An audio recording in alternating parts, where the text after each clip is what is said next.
Aba, ay taib pala ngayon. Ocean deep, I'm so lonely, lonely, lonely.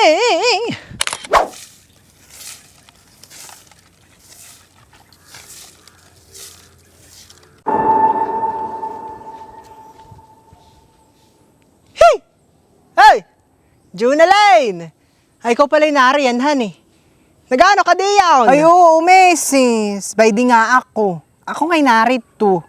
At itong si Ate Lini, ay ako'y pinaparito. At siya daw ay aking ipagwalis dito sa kanyang palibot. At sa dami ng kanyang hinahasi, ay hindi na niya maisingit ang pagwawalis dito. Ay mga sukal ay naiipon na. Oh! Ay, kumbaga man, honey. Ay, di maigi kung ganay. Unat nang ikaw ay nagkakaroon ng hanap. Ay, oo nga, Mrs. Kaysa naman ako'y magpirmi lang sa amin. Ako naman hindi magkakakwarta doon. Ay, di mas maigi na yung ganay to, di baga? Ay, maiba ko. Ay, may nagsabi na sa iyo. Alam mo na? Alam ko na ang alin. Aba, ay pay out na daw tayo sa katapusan sa 4-piece meses. Otes! Ay kahit lang naman pipi out na sa katapusan sa purpose. Ay ako naman hindi makaka-pi out diyan. At ako naman ay hindi member ng purpose, Mrs. Oh! Ay, ikaw pala hindi member ng 4-piece, Jonalyn. Ando. Ay, akala ko naman ay kay kasali. Ay hindi nga, Mrs. At paano naman ako mapapasali diyan? Ay ako naman ay hindi tinutulungan ni Kapitan na mapapasok diyan sa lintik na purpose na yan. At bago pa ako ang isali na yang si Kapitan, ay mas pinapriorito itong kanya mga kaibigan at saka mga kamag-anakan.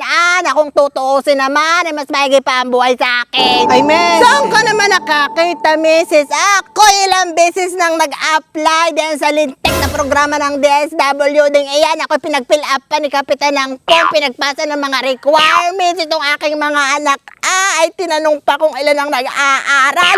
Kinilokelo pa, inalam ko sino ang mga malnourished. Pinagpasa pa ako ng mga lintik na 1 by 1, 2 by 2 na sa'yo lang pagpuputografi ko. Wala naman nangyari! Pinaasa lang ako ng mga iyan! Sa pagkakaalam ko, Mrs. Honey, ang dapat na isinasali diyan sa purpose na yan ay itong pamilyang hikaho sa buhay. Kaya nga, yan ay purpose ay. Ang ibig sabihin ay Pantawid Pampamilyang Pilipino Program. Kaya dapat ang itinatawid nila ay yung mga kagaya naming hirap. Ay, hindi naman ganun ang mangyayari. At ang itinatawid nila ay itong mga tao mahiigi na ang buhay. Ay, paano na kami? Ay, Mrs. Huwag na tayong lumayo, Mrs. Halimbawa na lang ay itong aking pamilya.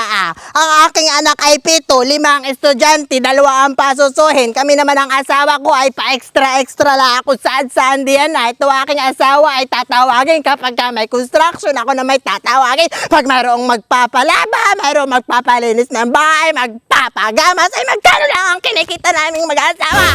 Yung ganaman ay sasapat sa aming pamilya, di ba Ay, ka? Mrs. Ay, kinder pa lang itong aking panganay na anak. Kaya ako'y nag-a-apply na din sa Lentec na purpose na yan. Ay, ngayon na itong aking panganay na anak ay grade 6 na hindi pa rin ako member pa. Paano na?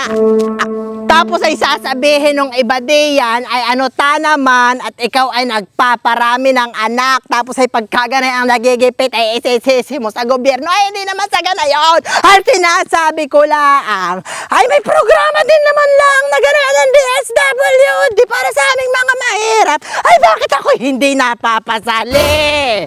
Sa tingin ko naman ay ako'y qualified, baka nga overqualified pa. At kami naman talaga'y hirap sa buhay. Ang bahay nga namin kubo-kubo lang ay nakikitirik-laan pati kami sa lupa ng may lupa. Tapos ay pag lumurok ang ulan, ay tulo ang kaya ang mga kasirulang nakasahod ay halos ay dahit-dahit na. Wala nang mga paglagyan.